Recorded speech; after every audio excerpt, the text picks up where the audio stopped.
नमस्कार दोस्तों, आज हम पढ़ेंगे औसत चाल तथा औसत वेग तथा इसके फार्मूले के विषय में जानेंगे। कैसे इस पे न्यूमेरिकल आते हैं और उन्हें कैसे सॉल्व करते हैं, उन विषय में जानेंगे। चलिए देखते हैं। जैसा किसी वस्तु द्वारा तय की गई कुल दूरी तथा उसमें लगने वाले कुल समय के भागफल को औसत चाल कहते हैं।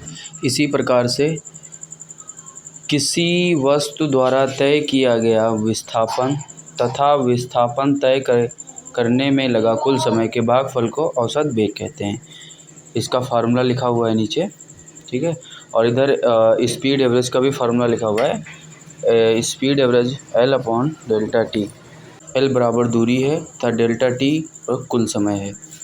Average velocity equal to delta S upon delta T. Delta S को हम डेल्टा आर भी लिख सकते हैं, जिसका अर्थ विस्थापन होता है। डेल्टा टी कुल समय अंतराल होता है। औसत वेग बराबर विस्थापन बटा कुल समय अंतराल तथा औसत चाल बराबर दूरी बटा कुल समय अंतराल।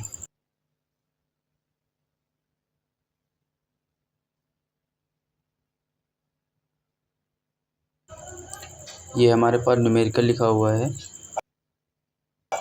एक पक्षी 10 मीटर प्रति सेकंड से पूर्व की ओर 100 मीटर उड़ता है या पश्चिम की ओर मुड़ता है तथा 20 मीटर प्रति सेकंड के लिए उड़ता है। ज्ञात कीजिए औसत वेग, औसत चाल। माना या कोई पक्षी पश्चिम से पूर्व की ओर 100 मीटर उड़ता है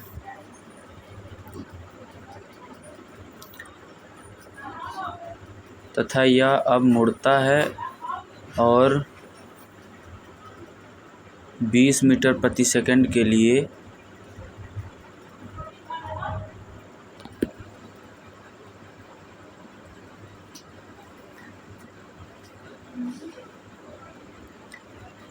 बीस मीटर प्रति सेकंड के लिए 20 मीटर 15 सेकंड के लिए 20 मीटर प्रति सेकंड से 15 सेकंड के लिए उड़ता है। पहले हमें ज्ञात करना है कि 20 मीटर प्रति सेकंड से 15 सेकंड के लिए जो पक्षी उड़ा तो कितने मीटर उड़ा, कि हमें यहाँ पे उसकी दूरी याद नहीं है। हालांकि पहले हमें पता है कि 100 मीटर उड़ा, लेकिन वहाँ पे समय नहीं दिया गया कि कितनी देर के लिए उड़ा, तो वह 100 मीटर दूरी तय किया हुआ है। दूरी और समय निकालने के लिए हमारे पास फार्मूला होता है, जो उसका हम लोग उपयोग करेंगे। ओके, हमारे पास जो फार्मूला होता है चाल बराबर दूरी बटा समय, ये हमारे पास फार्मूला होता है।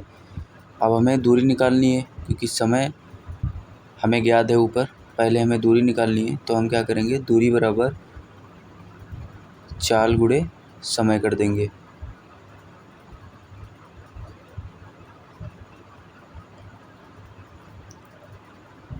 हमारे पास जो चाल दी गई है वो है हमारे पास 20 मीटर प्रति सेकंड। जो समय दिया गया वो 15 सेकंड, मतलब 15 सेकंड के लिए पक्षी उड़ता है, वो हमारे पास समय दिया गया। तो हम इसकी दूरी निकालेंगे। 15 की 20 से गुणा करेंगे तो 5 का 0, 5 दूनी 10 का 0, हासिल लगा 1, 3, 2, 1, 3, 300 मीटर हमारे पास दूरी आ जाएगी। ये हमारे पास, यानी कि पश्चिम की ओर जो पक्षी उड़ा मुड़ करके 300 मीटर चला।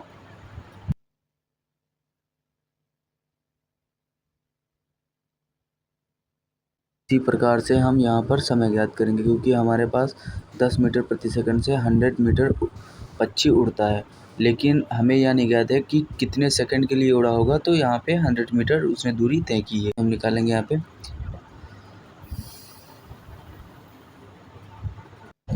हम यही फार्मूला यूज करेंगे, चाल बराबर दूरी बटा समय। तो हमने यहाँ पे इसको मल्टीप्लिकेशन में ले लिया था, लेकिन अब यहाँ पे चाल बटे में चली जाएगी।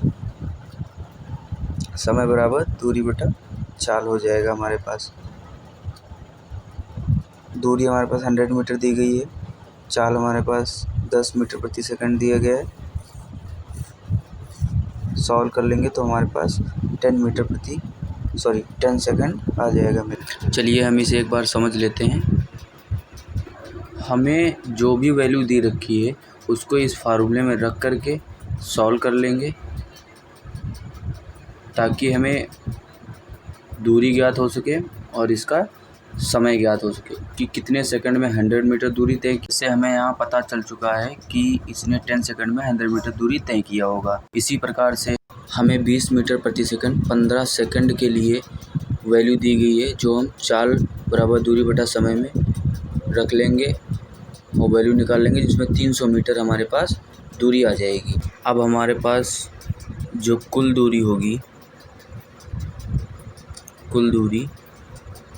वो 300 प्लस 100 मीटर,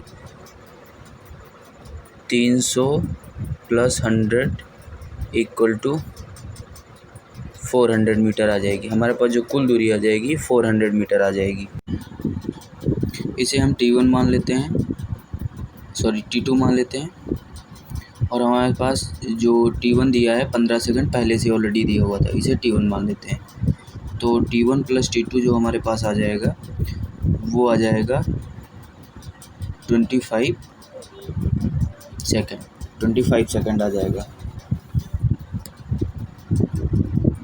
अब हमारे पास कुल दूरी ज्ञात हो चुकी है और कुल समय ज्ञात हो चुका है। कुल दूरी हमारे पास 400 मीटर एंड कुल समय हमारे पास 25 सेकंड, यानी हमारे पास delta T equal to 25 second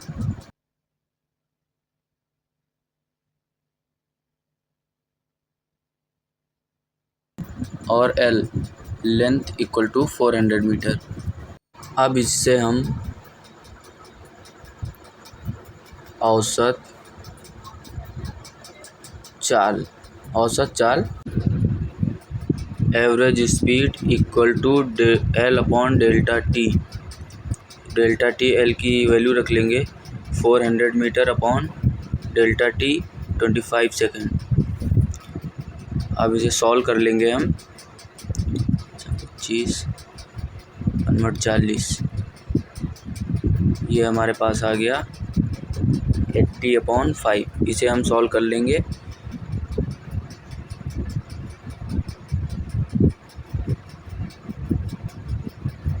ये 16 आ जाएगा हमारे पास, यानी जो हमारे पास औसत चाल आएगी वो 16 मीटर प्रति सेकंड आएगी। देखिए हमारे पास ये सारी वैल्यू दे रखी है, जो हम औसत चाल या average speed equal to delta L upon delta T के फार्मूले में रख लेंगे, ठीक है। और फिर उसके बाद में इसका हम सरलीकरण कर लेंगे, जिससे हमारे पास 80/5 आ जाएगा। इसका हम भाग कर लेंगे, जिससे हमारे पास 16 मीटर प्रति सेकंड आ जाएगा, यानी कि हमारे पास एवरेज स्पीड आ गई 16 मीटर प्रति सेकंड आ गई। इसके बाद हम ज्ञात करेंगे औसत वेग, यानी average velocity equal to delta R upon delta T। औसत वेग ज्ञात करने के लिए हमारे पास डेल्टा R होना चाहिए, यानी विस्थापन होना चाहिए। तो विस्थापन ज्ञात होगा, विस्थापन बराबर R1 माइनस R2, यानी अंतिम बिंदु से प्रारंभिक बिंदु को घटा देंगे। ये है अंतिम बिंदु R2 और ये है प्रारंभिक बिंदु R1। R2 से R1 को माइनस कर देंगे, क्योंकि औसत वेग ज्ञात करने के लिए हमारे पास डेल्टा R ज्ञात करना पड़ेगा। और डेल्टा R यानी विस्थापन क्या होता है, अंतिम बिंदु से प्रारंभिक बिंदु को घटा देंगे तो हमारे पास विस्थापन निकल के आता है। जब यह पक्षी उड़ा था तो 100 मीटर उड़ा था, उसके बाद मुड़ा था तब यह 300 मीटर उड़ा था, जो हमने ज्ञात किया था। अब ये हमारे पास 300 मीटर अंतिम बिंदु आ गया, यानी हम इसे अंतिम बिंदु मानेंगे। और जो पहले से ही 100 मीटर दिया हुआ था उसे हम प्रारंभिक बिंदु मानेंगे, जो हमारे पास पहले से ही दिया हुआ था।